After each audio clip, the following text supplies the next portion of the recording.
investigasyon kay gaming magnate Atong Ang.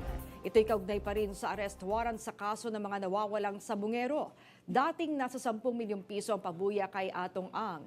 Naunang humirit ang mga otoridad ng Pilipinas ng pagpapalabas ng Interpol Red Notice laban kay Ang.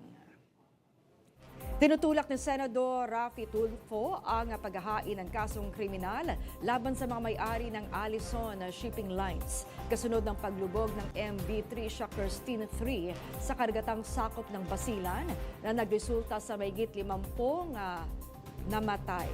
Ayon kay Tulfo, kasong reckless imprudence resulting in multiple homicide ang posibleng ikaso sa mga may-ari ng barko. Ang pahayag ni Tulfo ay alinsunod sa sinabi ni Transportation Assistant Secretary Manuel Cabutsan III na maghahain sila ng kasong administratibo sa mga opisyal ng Maritime Industry Authority, maging ang 7 technical personnel para sa neglect of duty.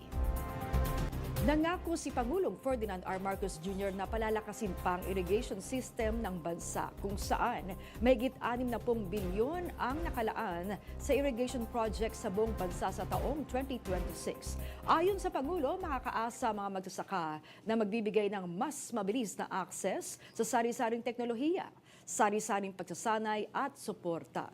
Sinabi pa ng administrasyon na nasa 300 bilyong piso ang inilalaan sa iba't ibang programa sa sektor ng agrikultura ngayong taon. At yan ang mga balitang nakalap ng inyong PRTV News Break. Live kami sa Free-to-Air, Beam Channel 31, Signal Channel 31 at sa YouTube.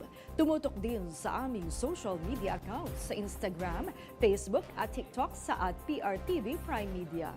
Abangan ang mas komprehensibong balitaan sa Arangkada Balita mamayang alas 5:30 ng hapon. Ako po si Maan Macapagal. Magandang hapon.